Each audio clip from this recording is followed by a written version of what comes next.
Buenas noches. Bájale un poquito el volumen. Aló, hola. ¿Problemas técnicos? Sí, un poquito bájale. Pero bueno, aquí estamos nuevamente. Qué rico verlos conectados, qué bendición. Les tengo una noticia. Dice así, Apocalipsis 14, 9 al 11. Y el tercer ángel lo siguió, diciendo a gran voz: si alguno adora a la bestia y a su imagen y recibe la marca en su frente o en su mano, él también beberá el vino de la ira de Dios, que ha sido vaciado puro en el cáliz de su ira, y será atormentado con fuego y azufre delante de los santos ángeles y del Cordero.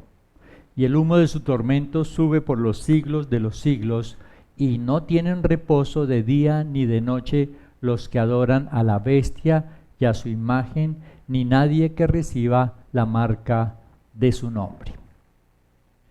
Es una noticia.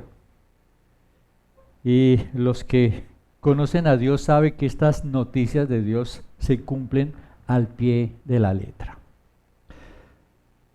Es una noticia terrible para muchos, peor que la peor plaga, peor que si nos dijeran que va a haber un terremoto, que va a partir la tierra en dos, o que va a caer un asteroide. Esta es una noticia terrible y se va a cumplir. Ahora, este pasaje está hablando de lo que los cristianos conocemos como la gran tribulación, donde, como acabo de leer, la ira de Dios será derramada sobre todos los hombres que por su falta de confianza en Dios han terminado confiando ciegamente en los hombres y en las instituciones humanas. Y esa misma confianza es la que los llevará a seguir al anticristo, aquel personaje que va completamente en contra de las cosas de Dios. Y lo que el pasaje nos cuenta es que todos aquellos que lo hagan, dice, beberán el vino de la ira de Dios, lo cual es solo el comienzo de su castigo aquí en la tierra, en esos últimos años de la gran tribulación. Pero luego del regreso del Señor, cuando vengan cielos nuevos y tierra nueva, dice que serán atormentados con fuego y azufre, y sus sufrimientos durarán por los siglos de los siglos, sin ninguna esperanza de reposo. Tremenda noticia, ¿verdad? Por lo que conozco de la Escritura y por las cosas que están sucediendo en la actualidad en el mundo, no hay duda que el tiempo en que esta noticia se va a cumplir está cada vez más cerca. Sin embargo, esta verdad acerca del juicio de Dios, la gran mayoría de los hombres la toma como la gran fantasía, como la locura religiosa de los cristianos. Pues así como los hombres no creen que recibirán un premio por confiar en Dios, tampoco creen en un castigo, mucho menos en un castigo eterno. Creo que de las últimas cosas que ha hecho el Papa, o no de las últimas, pero de las cosas que ha hecho es decir que el infierno ni siquiera existe. Igual pasa con los testigos de Jehová. Ellos tienen las mismas escrituras que tenemos nosotros, que hablan de este castigo eterno, pero no creen en el castigo eterno. Malinterpretan otros pasajes y enseñan que los que no se salvan son destruidos por Dios, es decir, desaparecerán, dejarán de existir. Miren, si esto fuera cierto, si aquellos que no se salvan dejaran de existir, esto comparado con la condenación eterna sería un premio maravilloso, ¿sí? O sea, ser destruidos a cambio, en lugar de una condenación eterna, sería prácticamente una buenísima noticia. Ahora, una de las razones para negar este castigo eterno es decir que Dios, siendo tan bueno, pues no podría jamás infligir un castigo tan terrible como el que describe su palabra. Porque ser atormentado por los siglos de los siglos implica un sufrimiento imposible de imaginar. Y ellos no creen que Dios sea capaz de hacer algo así porque Dios también es bondad. Y por eso los que creen esto dice que al final pues Dios va a perdonar a todos, ¿sí? Que no va a pasar nada. Algunos Algunos hasta dicen que hasta Judas va a ser perdonado. Sin embargo, contrario a negar lo que la Escritura enseña con claridad, lo correcto es ver los castigos tan espantosos que sufrirán en la tierra para luego ir a la eternidad, para ser condenados eternamente. Lo correcto es entender que estos juicios y estos castigos terribles están hablando con mucha claridad acerca de lo grave que es no confiar en Dios. Mire, Dios es justo, sus castigos son proporcionales a las faltas cometidas. Si este es un castigo de proporciones eternas, es porque el pecado de no confiar en Dios también es un pecado de proporciones, de magnitudes eternas. ¿Cuál es el problema? Que los hombres erróneamente evalúan el bien y el mal por las acciones, por las cosas que hacen. Y no entienden que la forma en que Dios juzga nuestra maldad es muy diferente. Dios lo que mira en cada uno de nosotros es qué tanto confiamos o qué tanto desconfiamos de Él. ¿Y por qué Dios mira básicamente esta confianza o esta desconfianza? Porque de esa confianza o desconfianza depende la forma como nosotros vayamos a vivir. Eso quiere decir que a los ojos de los hombres una persona puede ser muy buena, muy justa, muy correcta, aunque no confíe en Dios. Pero a los ojos de Dios no confiar en Él es un pecado tan, pero tan grave que merece la condenación eterna. Pero este es precisamente el gran problema que tienen los hombres, incluidos muchos cristianos, que no entienden la gravedad de no confiar en Dios. Que es similar a decir que los hombres no reconocen lo pecadores que son, no entienden ni reconocen lo pecadores que son. Y este es un problema que ha afectado a toda la humanidad, desde que Satanás en el paraíso, inculcándoles un concepto erróneo del bien y del mal, convenció al hombre que era bueno y que era necesario desobedecer a Dios para alcanzar las cosas que deseaba. Pienso que ese es el modus operandi de los hombres. Hacen gran cantidad de cosas aún sabiendo que no agradan a Dios para alcanzar sus objetivos. Eso es lo que Satanás enseñó en el paraíso y eso es lo que se ha venido perpetuando hasta el día de hoy. Y es por eso que los hombres creen que es bueno desobedecer a Dios para lograr sus objetivos. No lo dicen, no lo manifiestan, pero lo hacen continuamente, porque según ellos aún están buscando buenas cosas a través de esa desobediencia a Dios, un bienestar económico, un bienestar emocional, o sea, sus deseos. Y si los hombres no están convencidos de la maldad, pues tampoco tendrán razones para cambiar.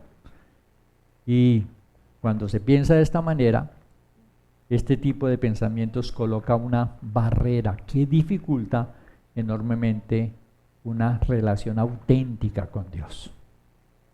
Miren, el solo hecho de no creer en un castigo eterno hace que los hombres vivan tranquilos, aún reconociendo que están haciendo las cosas mal. La gente reconoce, pero no le asusta, no teme, ¿sí? no piensa en un castigo eterno. Y este problema también afecta a muchos creyentes que pueden saber acerca de estas noticias como la que acabo de leer, acerca de los castigos que vendrán, pero ignoran voluntariamente estas noticias, estas profecías, para poder seguir haciendo y seguir en los mismos pecados. Y usted le dice, vea, pero es que sí, estoy mal.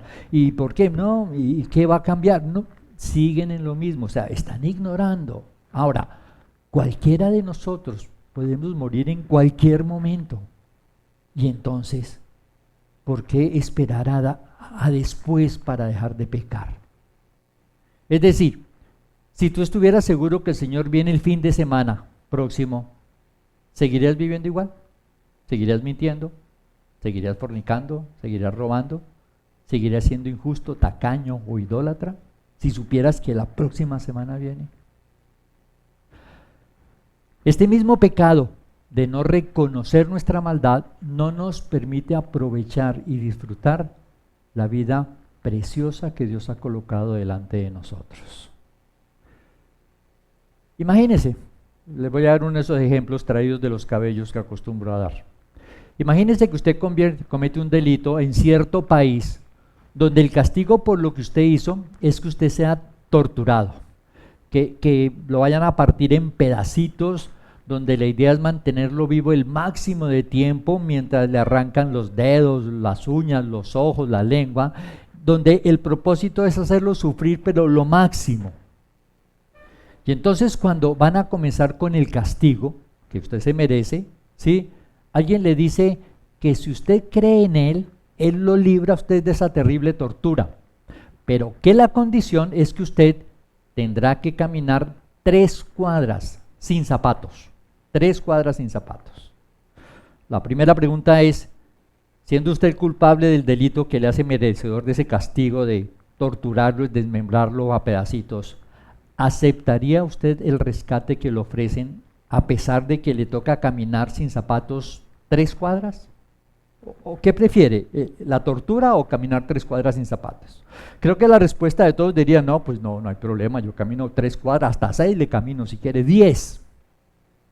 La segunda pregunta es, cuando usted esté caminando sin zapatos esas 3 cuadras y pise alguna piedrita, ¿se consideraría el hombre más desgraciado del mundo por la situación que está viviendo, por estar caminando sin zapatos?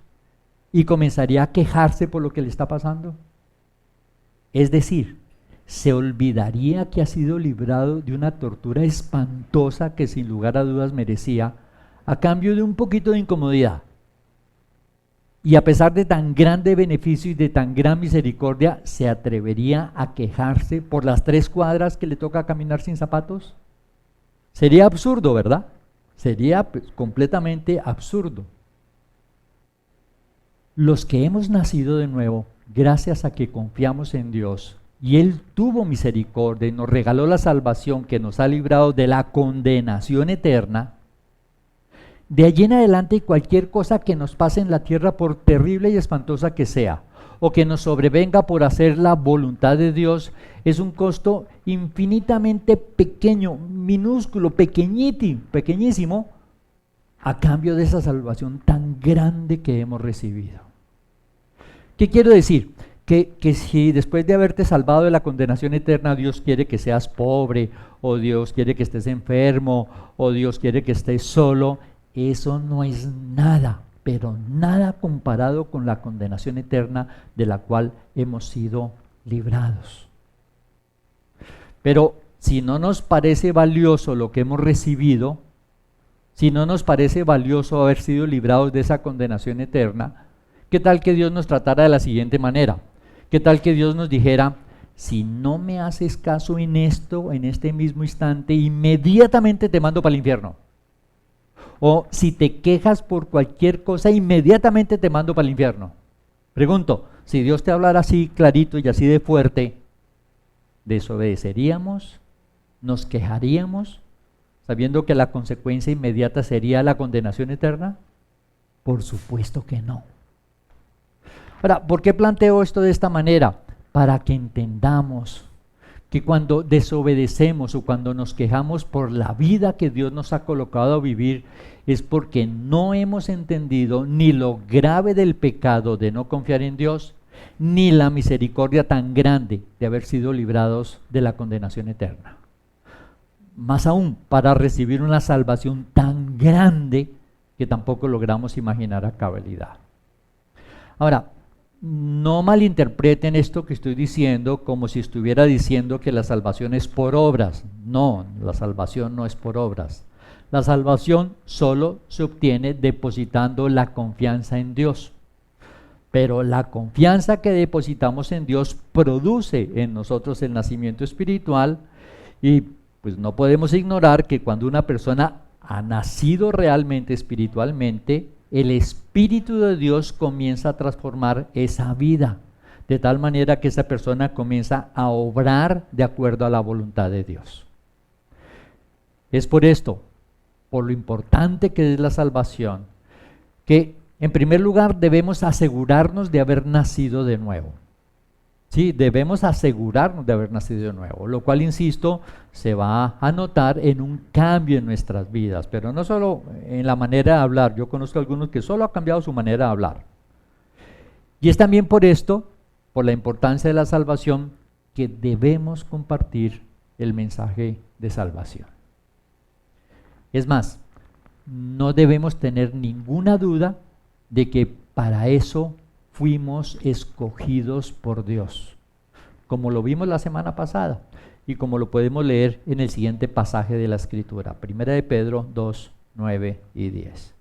Dice, de todos nosotros los que hemos nacido de nuevo, dice, mas vosotros sois linaje escogido, real sacerdocio, nación santa, pueblo adquirido por Dios, para que anunciéis las virtudes de aquel que os llamó de las tinieblas a su luz admirable. Vosotros que en otro tiempo no erais pueblo, pero que ahora sois pueblo de Dios, que en otro tiempo no habíais alcanzado misericordia, pero que ahora habéis alcanzado misericordia. Esto que el Señor pide que hagamos es precisamente lo que Él nos dio ejemplo. Y lo podemos ver con claridad a lo largo de su ministerio, como lo registra la Escritura. Hoy quiero que miremos uno de esos momentos en que Jesús, ignorando una serie de barreras, compartió acerca de la salvación con una mujer de una ciudad de Samaria. Y lo que la Escritura nos cuenta es que cuando Jesús oyó ciertos rumores acerca de Juan el Bautista, que estaban diciendo que quién hacía más ministerio, él salió de Judea, al parecer no queriendo dar ocasión de que hablaran mal del ministerio de su primo Juan, y se fue a Galilea. Y dice la Escritura, San Juan 4, del 3 al 6. Salió de Judea y se fue otra vez a Galilea, y le era necesario pasar por Samaria. Vino pues a una ciudad de Samaria llamada Sicar, junto a la heredad de Jacob, junto a la heredad que Jacob dio a su hijo José. Y estaba allí el pozo de Jacob. Entonces Jesús, cansado del camino, se sentó así junto al pozo. Era como la hora sexta. Jesús está cambiando de provincia, pero pasar de la provincia de Judea a la de Galilea dice que le era necesario pasar por Samaria. Esta aclaración parece innecesaria, pero creo que se echa porque los samaritanos, que eran descendientes de los judíos, se habían mezclado con otros pueblos. Y por esta razón los judíos que no se habían mezclado, sí, se sentían obligados a no tratarse con ellos. Era considerado un pecado tratarse con ellos. Y por eso cuando los judíos iban a hacer este viaje, sí, ellos, sí, en lugar de pasar por Samaria, que era la ruta más corta, preferían dar la vuelta para no encontrarse con estas personas. ¿Qué hace el Señor Jesús? Ignora esta barrera cultural, política y religiosa, pues era un revuelto de todo esto, y sin ningún problema pasó por la región de Samaria. Podemos comenzar a preguntarnos, para sacar bendición de esta historia, hay personas y lugares a los que no queremos ir, a los que les hacemos el quite de ir para no encontrarnos con ciertas personas con las que ha habido disputas, rencores o diferencias. Porque no hay duda que suele suceder que por causa de ciertas disputas colocamos barreras para no volver a comunicarnos con estas personas. Y no solo hacemos esto con extraños, también sucede hasta con familiares.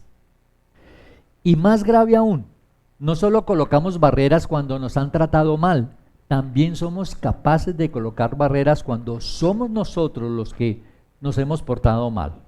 Y entonces tomamos distancia para no tener que reconocer nuestro pecado ni pedir perdón.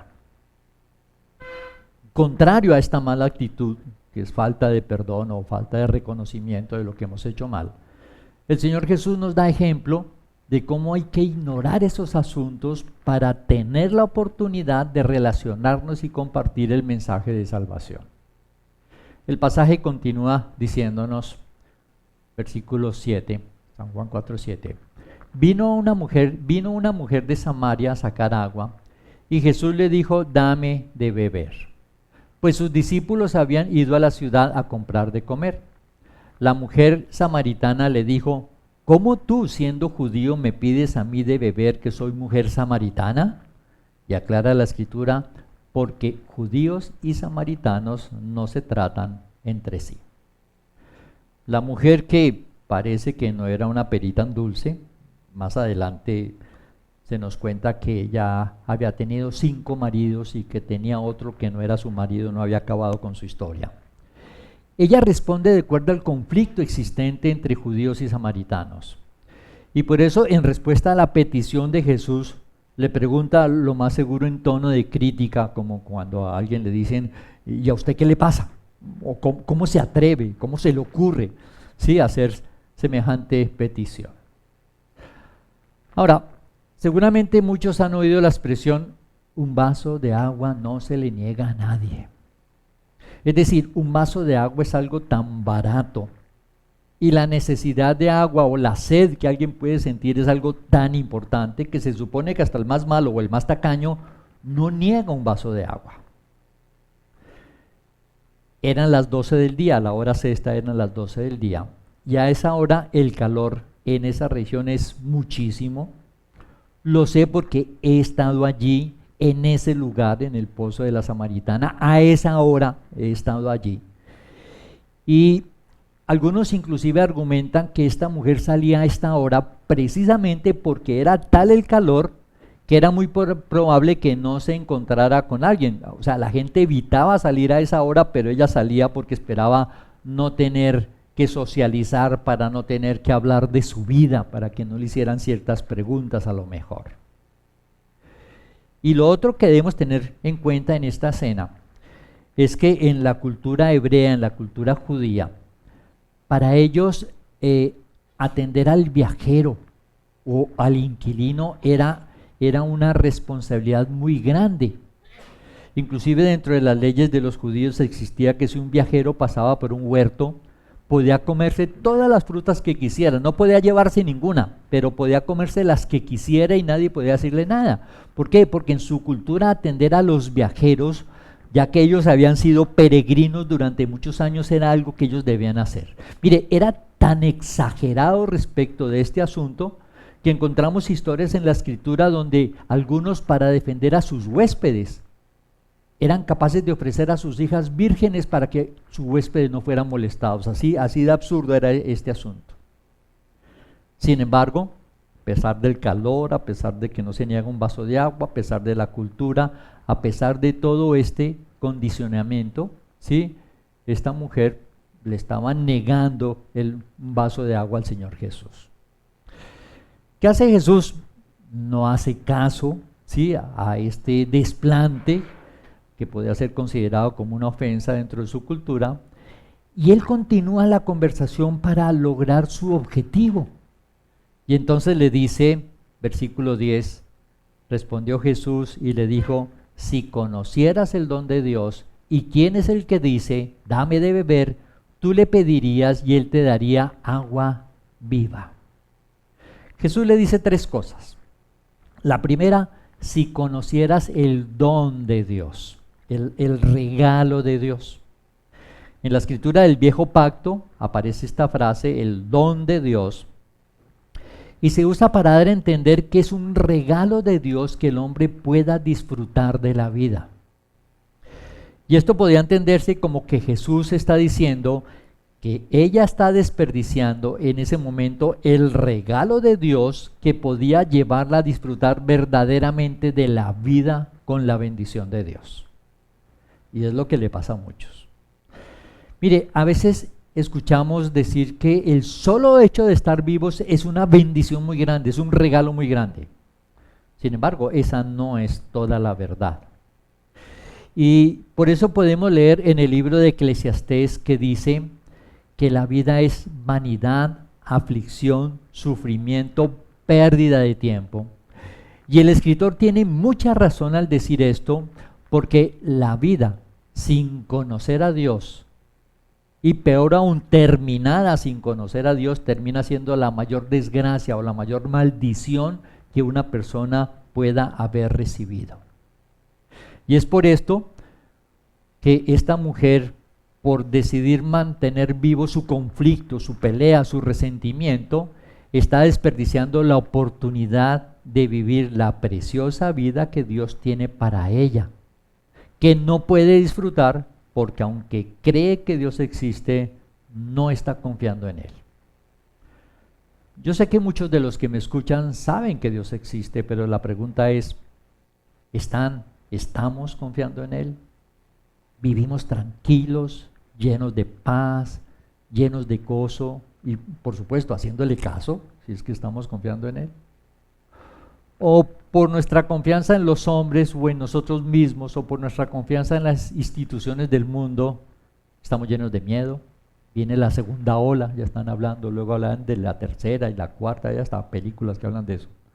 Estamos llenos de miedo, sin paz, con temor al futuro y lo más grave, no buscando el reino de Dios y su justicia.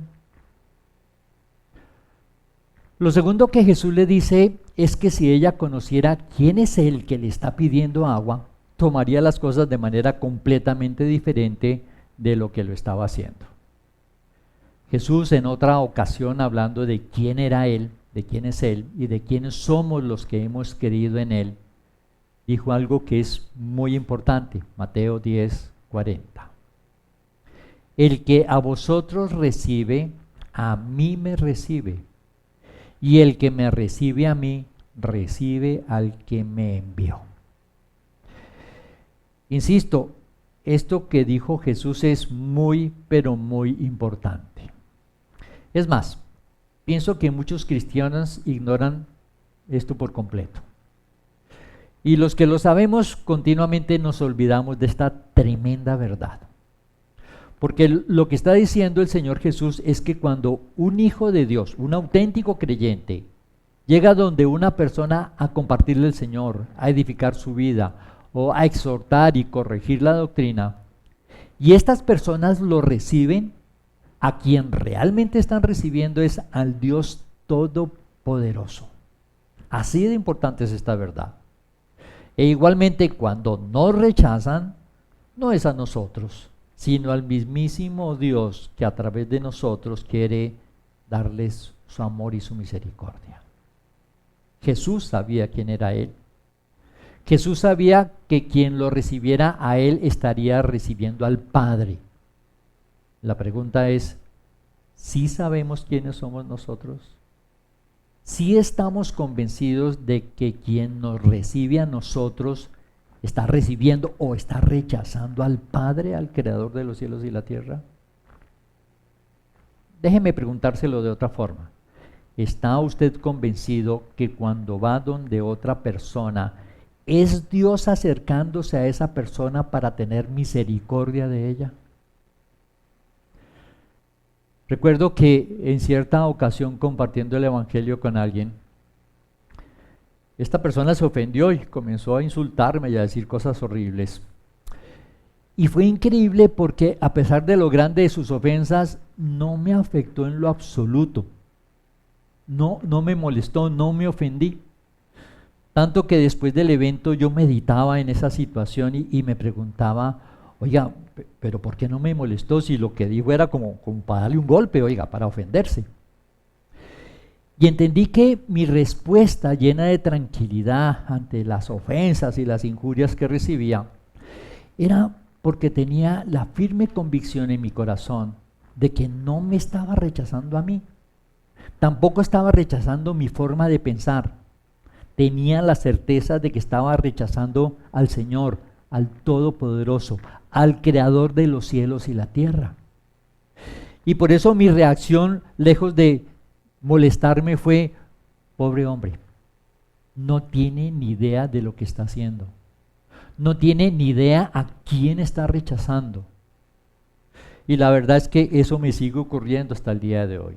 Porque cada vez que rechazan las enseñanzas de la Escritura o que rechazan mi comportamiento de acuerdo a la Escritura, no el que hago mal, cuando rechazan mi comportamiento de acuerdo a la Escritura, entiendo que el problema no es conmigo. El problema realmente es con Dios. Y eso era lo que estaba haciendo esta mujer samaritana, rechazando a su Creador. Peor aún, le estaba negando un vaso de agua, que se supone que no se le niega a nadie. Mire, aunque la Escritura dice que nosotros debemos mirar a los demás como superiores a nosotros mismos, es decir, está hablando de que debemos ser humildes y que debemos buscar servirles, es muy importante que nos preguntemos, ¿entendemos la oportunidad tan grande que tienen los demás cuando nos acercamos a ellos? ¿Estamos aprovechando esa oportunidad y ese privilegio que Dios les está dando a ellos? ¿Estamos dando ese buen testimonio que los puede acercar a la presencia de Dios?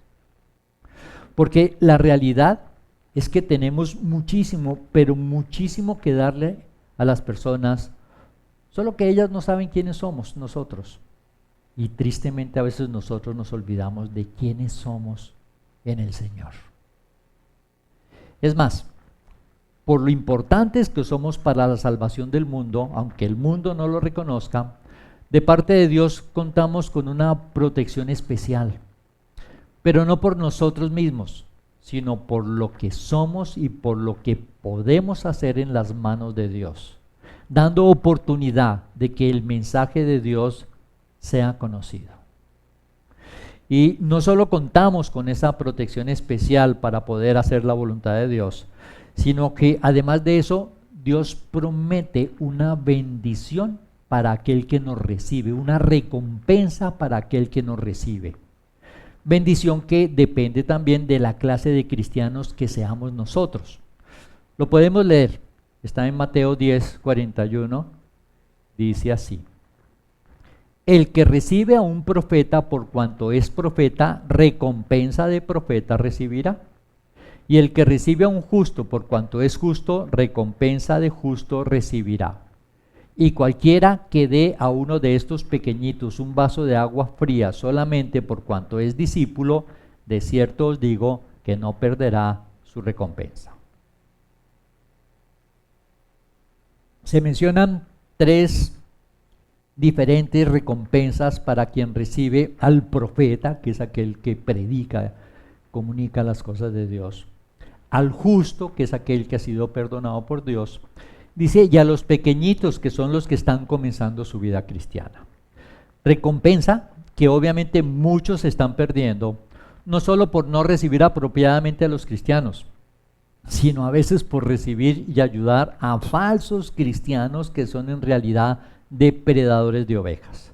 Porque tristemente ha ocurrido eso. Hay muchos que tienen apariencia de piedad, niegan la eficacia de ella, sus discípulos se vuelven mercadería y los han estafado y han quedado resentidos, y esta persona puede decir, pues yo no he recibido recompensa, pero es que tampoco ha recibido un cristiano.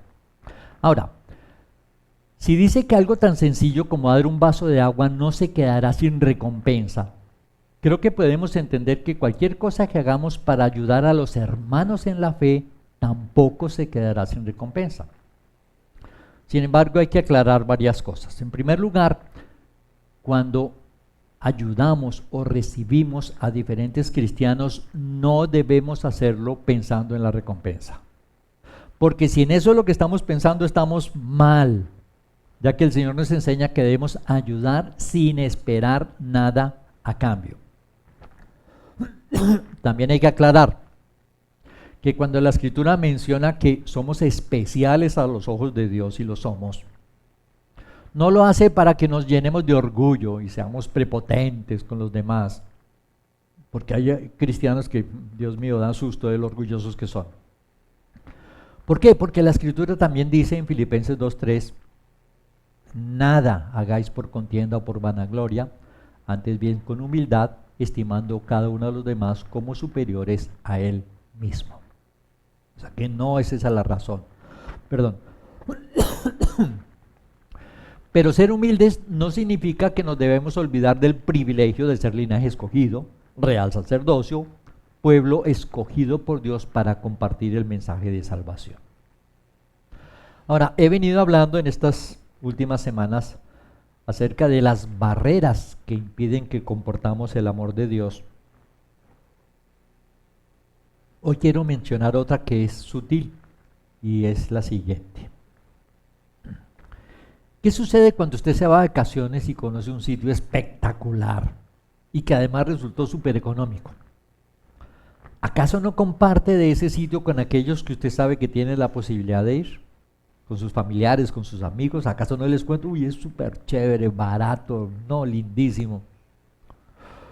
¿O qué pasa cuando usted consigue comprar algo pero muy barato y sabe que otro también lo necesita? ¿Acaso no comparte esa información con estas personas que ama, que quiere? Si no hay ese sentir de compartir la información y el conocimiento que tenemos de Dios, tal vez debemos preguntarnos, ¿estoy disfrutando de mi relación con Dios? ¿Considero que mi relación con Dios es lo más importante en mi vida? ¿Considero un privilegio poder relacionarme con mi Creador, poder hacerle preguntas, peticiones y recibir su dirección? ¿Considero un privilegio mi relación con Dios? Porque si no consideramos un privilegio y una gran bendición nuestra relación con Dios, no habrá ninguna motivación para compartir de aquel Dios que tampoco nos emociona. En otras palabras, usted no tendrá interés en compartir un estilo de vida que a usted le parece una carga, aburrido y que le pone limitaciones y no lo deja ser feliz. Y esa tristemente es la forma como algunos cristianos viven la vida cristiana, porque no han entendido el enorme privilegio de que Dios trate sus vidas para transformar su carácter. Es decir, no han entendido el enorme privilegio y la bendición tan grande de llegar a ser santos. Y esto tiene relación con lo tercero que el Señor Jesús dijo. Él dice que si comprendiera con quién realmente está hablando, ella le pediría agua viva. El asunto es, ¿qué habrá entendido ella cuando Él le ofreció el agua viva? Si a usted le ofrecieran agua viva cuando está tratando de conseguir agua, ¿qué entendería usted? En otras ocasiones Jesús habló de este mismo ofrecimiento de diferente forma, con diferentes palabras. Por ejemplo, dijo, San Juan 10:10, el ladrón no viene sino para hurtar, matar y destruir. Yo he venido para que tengan vida y para que la tengan en abundancia. Si usted escuchara a Jesús decir esto por primera vez, que le está ofreciendo una vida en abundancia, ¿en qué piensa usted? O si lee el versículo anterior a este, el versículo 9, que dice, yo soy la puerta, dice Jesús, el que por mí entrare será salvo, entrará y saldrá y hallará pastos. ¿Qué significa para usted este ofrecimiento de hallar pastos? O si volvemos al del San Juan 4:10, respondió Jesús y le dijo, si conocieras el don de Dios y quién es el que te dice, dame de beber, tú le pedirías y él te daría agua viva. ¿Qué cree usted que entendería la gente por primera vez que oye que Jesús está ofreciendo agua viva?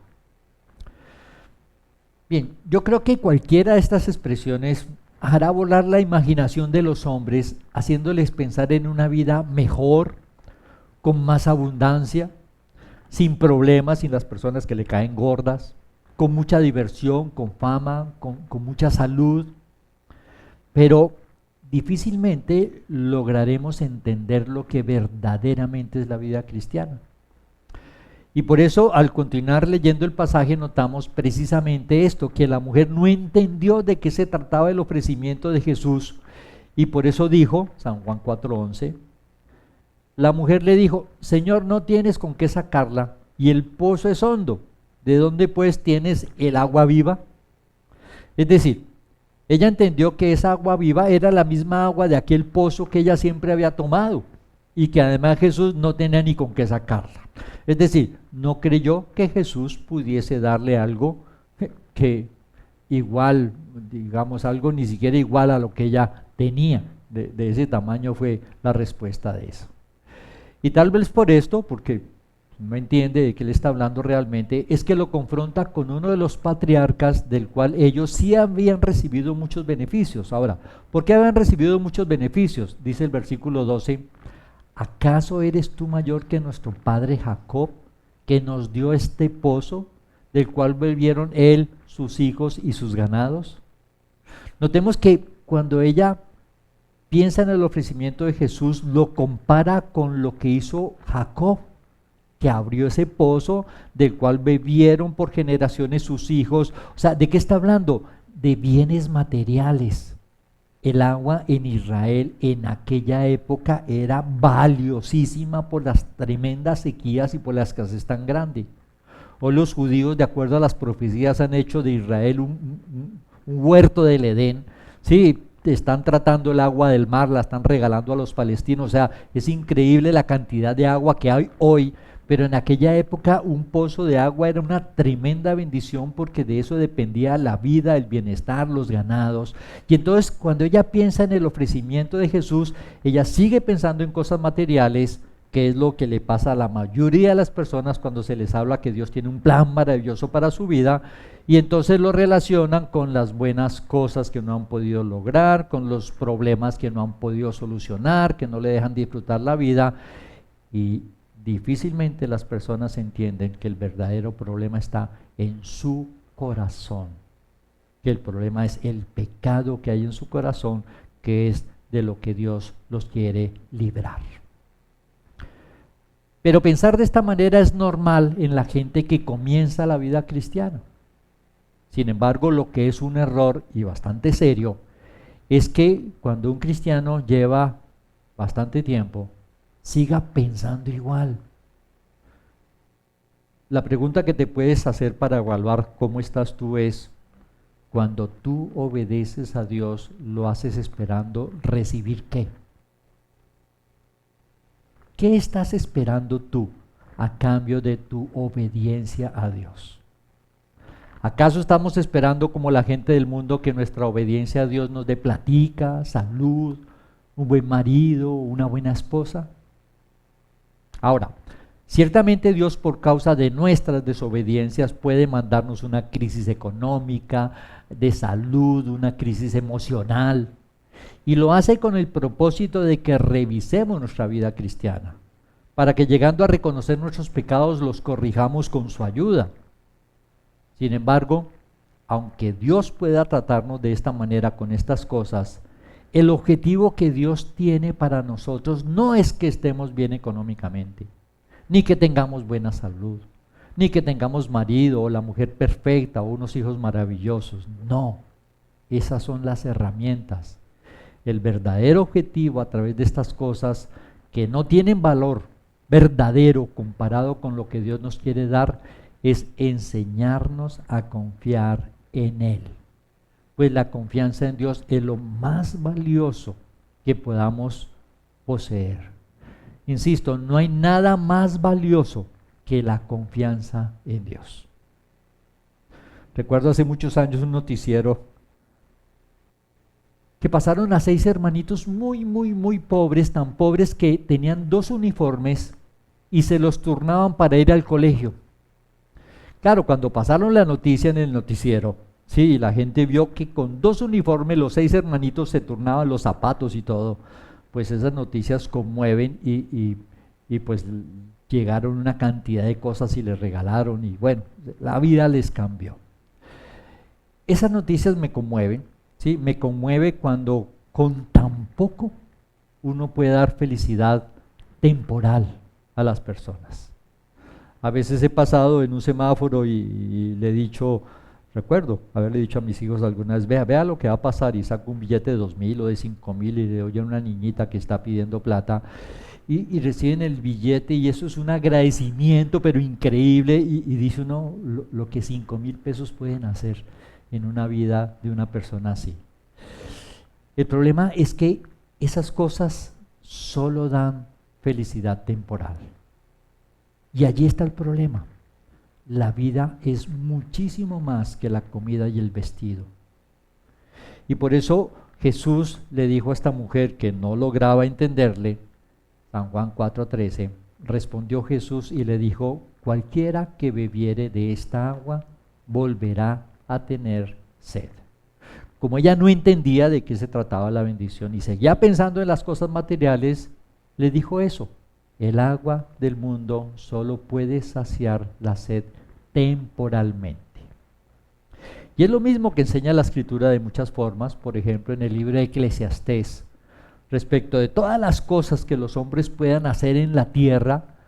Dice lo siguiente, Eclesiastés 1:8: todas las cosas son fatigosas, o sea, todas las cosas cansan más de lo que el hombre pueda expresar. Nunca se sacia el ojo de ver, ni el oído de oír. Esto, dicho de otra manera, quiere decir que jamás, óigalo bien, jamás el hombre estará satisfecho con las cosas del mundo. Por más que logre llegar a conquistar la cumbre más sublime de lo que los hombres llaman éxitos, jamás el hombre estará satisfecho.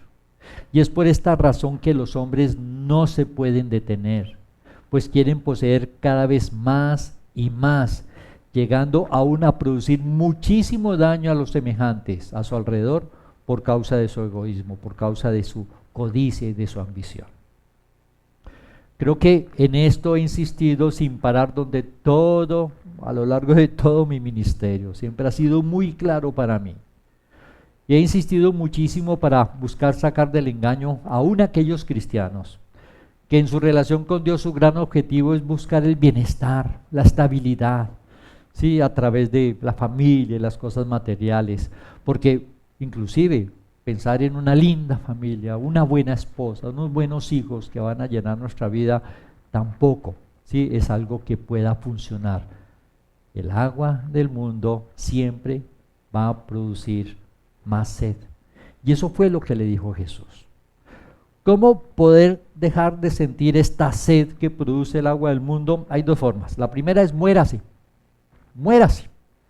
El día que usted se muera, vea, ya no se va a preocupar más. No le va a preocupar ni la cuota del carro, ni nada le va a preocupar. Muérase y verá que el problema es que algunos cuando se mueran no se preocuparán por nada de acá, pero van a comenzar a tener preocupaciones eternas. Me refiero a los que se condenan. Y esas preocupaciones jamás las podrán solucionar. Por lo tanto, si usted todavía le preocupan las cosas de este mundo, mejor no se muera. No es una buena opción, quién sabe dónde vaya a parar. De hecho, los que se suicidan, la mayoría lo hacen ¿para qué? Para terminar con todas sus preocupaciones terrenales, sin saber que comienzan unas preocupaciones eternas de las cuales no se podrán librar.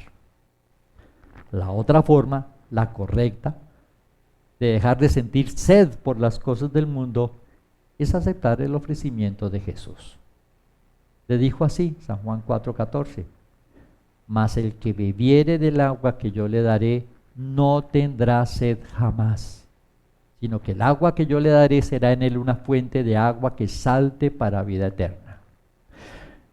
La diferencia entre tener sed siempre, lo cual nos obliga a estar buscando el agua, con tomar del agua viva para que ésta nos convierta en una fuente de agua, es bastante grande. Mire, una cosa es estar detrás del mundo, recogiendo migajas, rogando, peleando con la gente, aguantándose muchas cosas. Y otra cosa es muy diferente, es tener al Creador en nosotros, produciendo vida abundante, tan abundante que tendremos de sobra para compartir con los demás. Aclarando que esto que Él nos da y que podemos comenzar a dar tiene implicaciones eternas de bendición. Mire, hay pasajes tan claros que uno se asombra de que los cristianos todavía estén pensando solo en las cosas de este mundo. Por ejemplo, el siguiente pasaje que está en Primera de Pedro, capítulo 1, versículo 3, dice: bendito el Dios y Padre de nuestro Señor Jesucristo, que según su grande misericordia nos hizo renacer para una esperanza viva por la resurrección de Jesucristo de los muertos, para una herencia incorruptible, incontaminada e inmarcesible o inmarchitable, reservada en los cielos para vosotros. Pregunto, ¿dónde está la herencia? ¿Acaso menciona o da siquiera una ligera idea de que la herencia está aquí en la tierra? No, por supuesto que no. Pero claro, si usted habla con estos cristianos que yo llamo mundanos, ellos le mostrarán pasajes bíblicos en los cuales Dios dice que serás cabeza y no cola, una cantidad de cosas, que serás próspero, que estarás lleno de abundancia, que Dios espantará toda enfermedad. El problema es que los pasajes que tienen que usar para hablar de esta manera son los del viejo pacto que ya fue eliminado, ¿sí? Completamente desenfocados. No sabemos qué realmente estaba pasando en la mente de esta mujer. Cuando Jesús le habla del agua viva, quién sabe si estaría pensando en el sexto marido, no sabemos. Sin embargo, me da la impresión de que ella en su espíritu estaba percibiendo la presencia de Dios en la persona de Jesús. Pero como le ocurre a algunos, o sea, sentía como una atracción, pero no sabía realmente qué era lo que estaba pasando. Y por eso la mujer dice algo que suena un poco loco, porque uno no sabe qué es lo que está pensando, pero ella dice así, San Juan 4:15. La mujer le dijo: Señor, dame de esa agua, para que no tenga yo sed, ni venga aquí a sacarla. O sea, que otra vez está enredada con el mismo cuento. Quiero esa agua, que no tenga sed, pero que no tenga que venir aquí a este pozo. O sea, por sus palabras vemos que todavía no lograba entender el ofrecimiento que Dios a través de Jesús le estaba haciendo. Esto es normal que suceda en el que comienza, porque el mundo o Satanás ha construido fortalezas de argumentos y pensamientos diseñados para rechazar la forma de pensar de Dios. Sin embargo, poco a poco esto va siendo destruido y el cristiano termina entendiendo cuál es la verdadera bendición que Dios tiene para él. La Escritura habla de este proceso de la siguiente manera, 2 Corintios 10, 4, 5. Porque las armas de nuestra milicia no son carnales, sino poderosas en Dios para la destrucción de fortalezas, derribando argumentos y toda altivez que se levanta contra el conocimiento de Dios y llevando cautivo todo pensamiento a la obediencia a Cristo. Ese es el proceso que describe la Escritura y por eso la pregunta para nosotros, más específicamente para los que ya llevan un tiempo con nosotros, es: ¿ha cambiado nuestra relación con Dios, las prioridades que teníamos en nuestra vida? Cuando usted se metió con Dios quería ser millonario, ¿todavía insiste en ser millonario?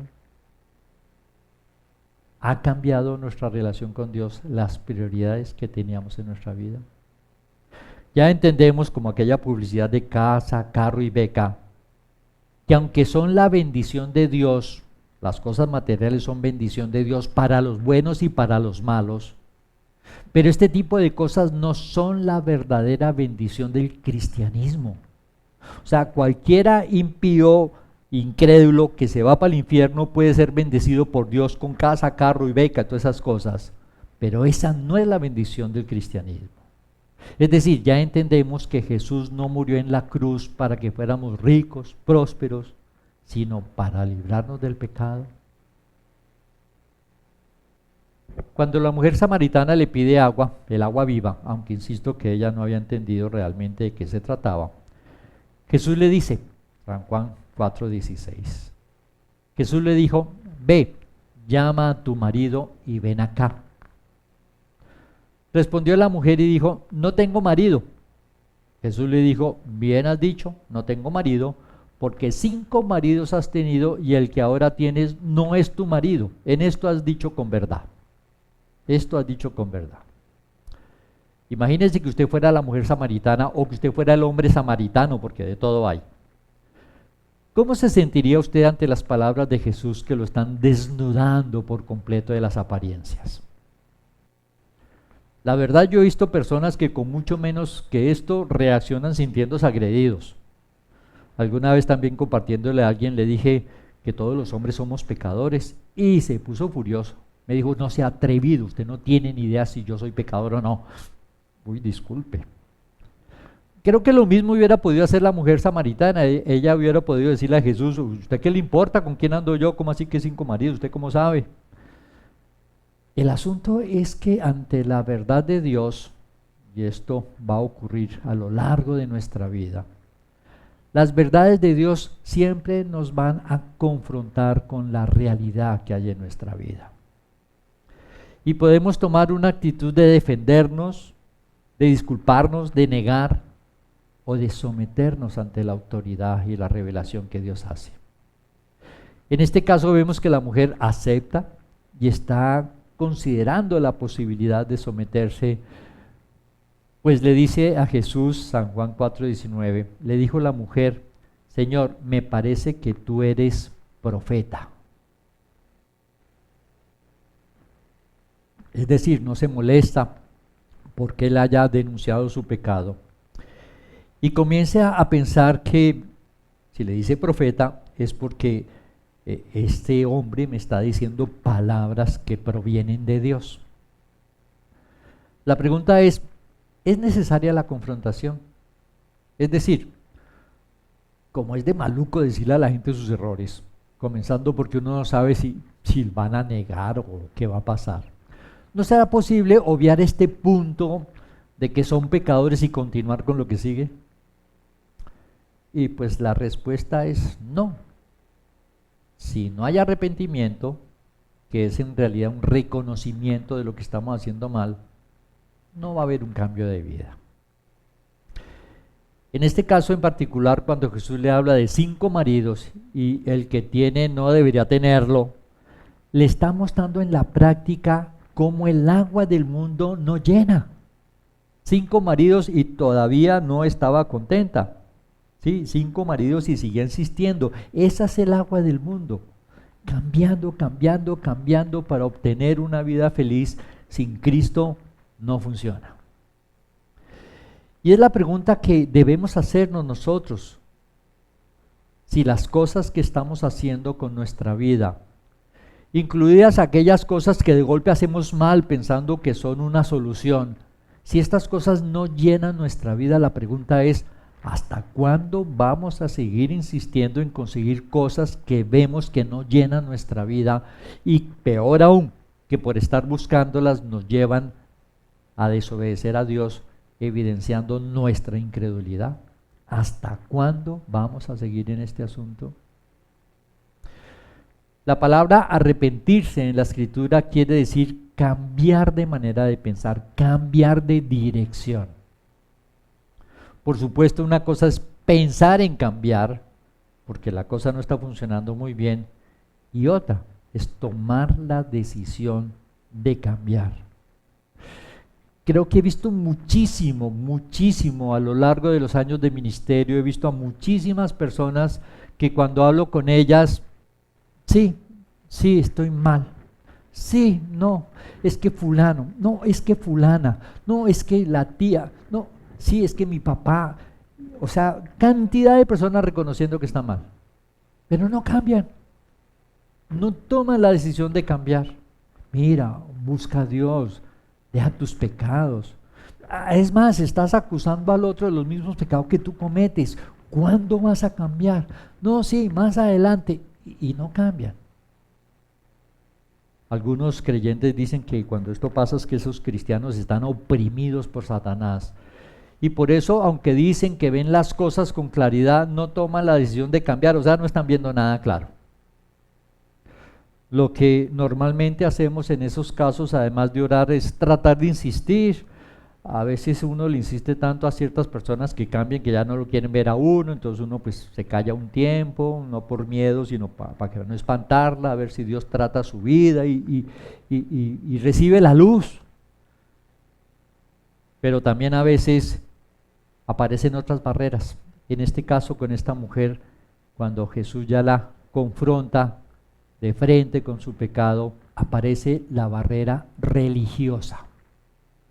Ahora, esta mujer reconoce que Jesús parece un profeta, es decir, un enviado de Dios, porque le está diciendo cosas que son ciertas, le está llegando a su corazón, pero luego le dice, San Juan 4:20, nuestros padres adoraron en este monte y vosotros decís que en Jerusalén es el lugar donde se debe adorar.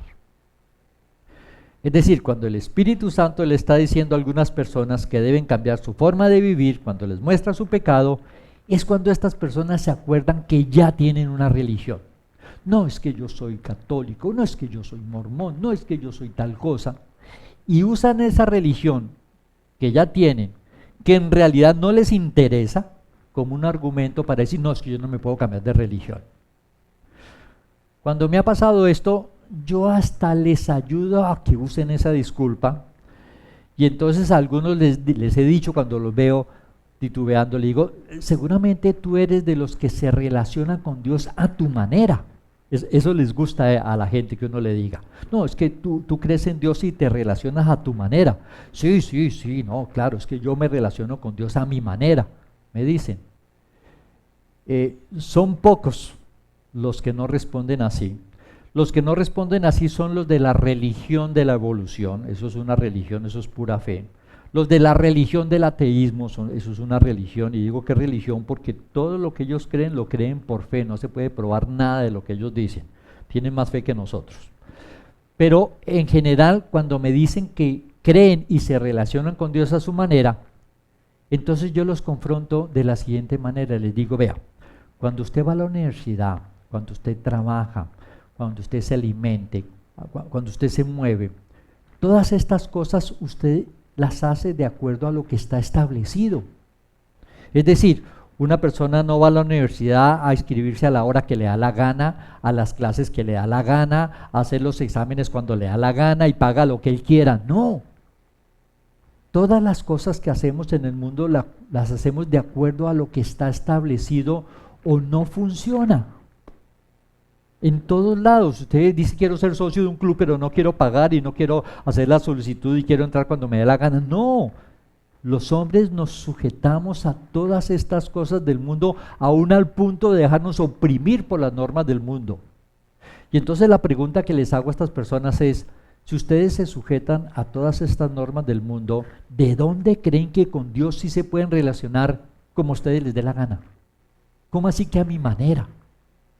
Respetan las autoridades del mundo, se sujetan a ellas, se dejan oprimir por ellas, y con Dios que los ama, que solo desea bendecirlos, a Él sí le toman el pelo. No tiene sentido.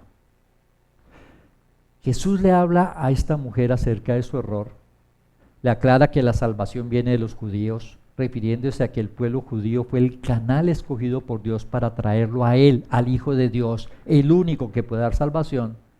Y le habla de un cambio que por supuesto la humanidad debe aceptar.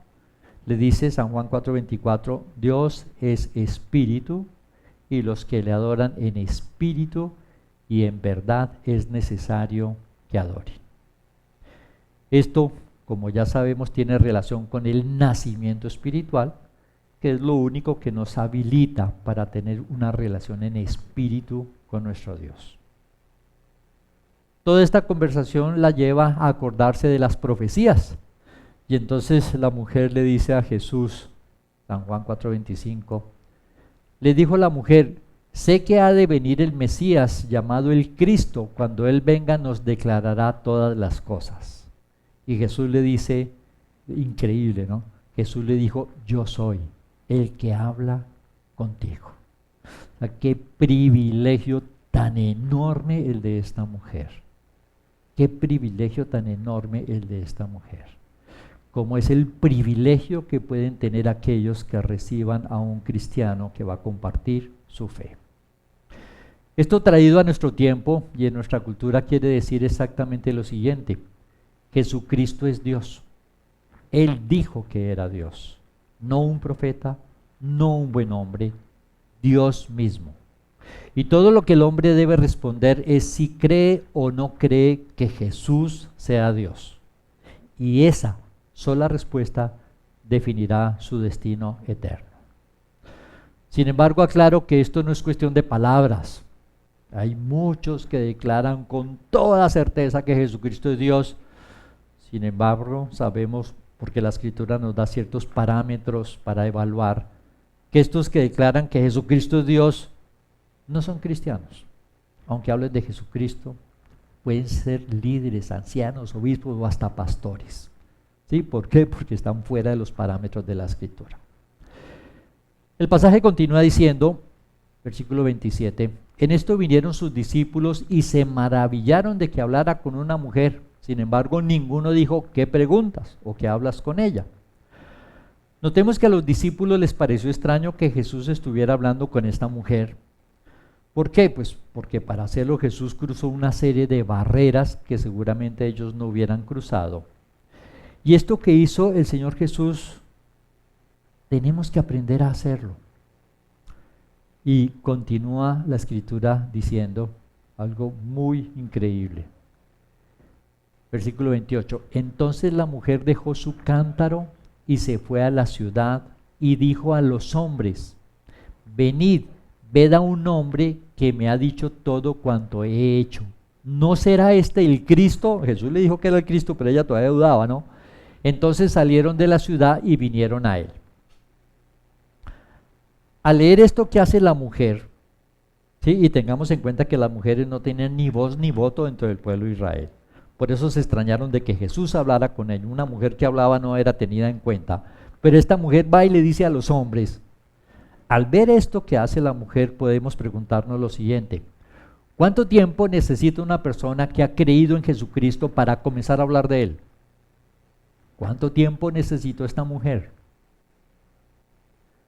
Cuando hacemos esta pregunta, la primera disculpa que aparece es que, no, es que yo no tengo conocimiento suficiente, ay, yo no conozco la Biblia, no, es que yo...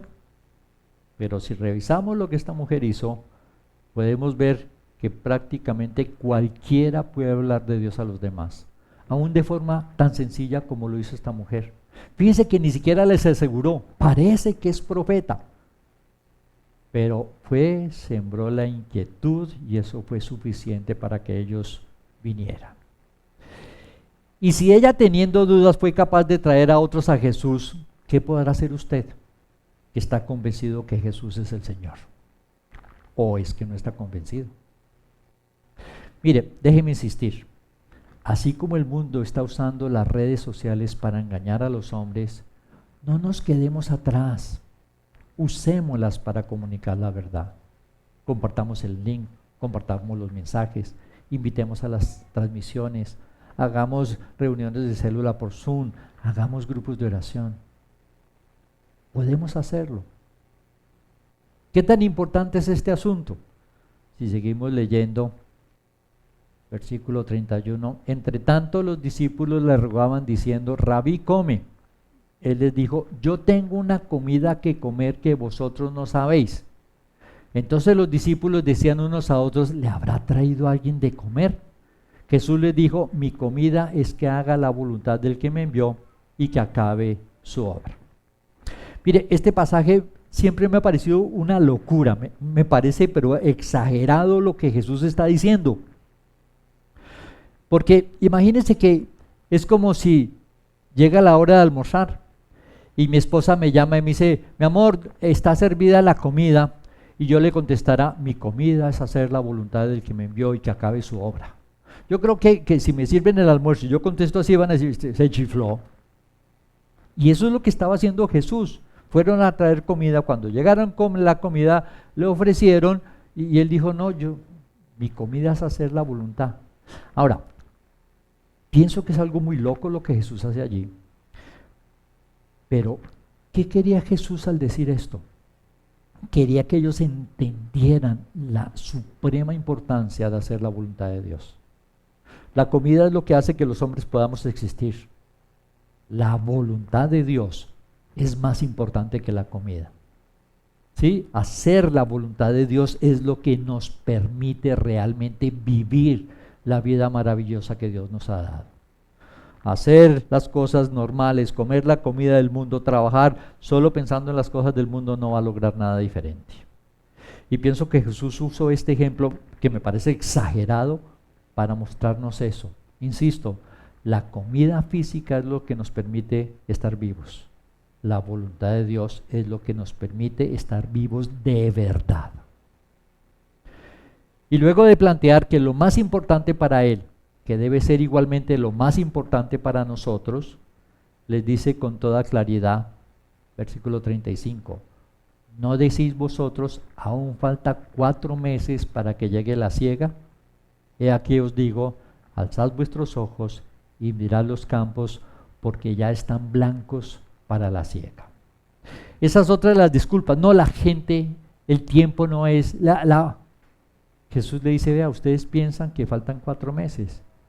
Ya está lista la siega, ya está el momento de cosechar. Ahora, si nosotros pensamos que todavía falta tiempo para recoger la cosecha y Jesús hace 2000 años dijo que ya estaba madura, ¿cómo estarán los campos ahora? ¿Acaso todas estas situaciones, este coronavirus, para abrir la iglesia tenemos problemas, no nos autorizan? O sea, hay una cantidad de cosas que están sucediendo, pero la idea es Dios aún a través de todas esas cosas nos está llevando a movernos de una manera diferente porque los campos están maduros. Porque cosechar esto, como veíamos la semana pasada, es nuestra corona, es nuestro galardón. Así de que vale la pena que meditemos en esta mujer que poco entendió y que con muy poco comenzó a hacer la obra de Dios, para que no nos quedemos atrás, para que no nos perdamos la bendición tan grande que tenemos de participar en la obra de Dios. Pero por supuesto, ¿cómo está tu vida? ¿Estás disfrutando de tu relación con Dios? ¿Es un privilegio relacionarte con Dios o qué jartera la vida cristiana? Porque también de eso depende tu motivación para compartir. Amado Padre, te damos gracias por este tiempo, gracias aún por la interrupción que tuvimos en las redes con el internet. Tú no te equivocas en nada, tú haces las cosas a la perfección solo para bendecirnos. Permítenos siempre aprovechar esta bendición. Permítenos, como en los ejemplos que daba, no quejarnos por nada, Señor. Cualquier cosa que nos toque vivir, por difícil que sea, no es nada comparado con la salvación tan grande que tú nos has regalado. Caminar 3 cuadras o 3 kilómetros descalzo no es nada por evitar una tortura increíble. E igual pasa con nuestra vida, Señor. Gracias por lo que nos has regalado. Permítenos compartirlo con un mundo que lo necesita y que ya está listo para la cosecha. Sigamos orando.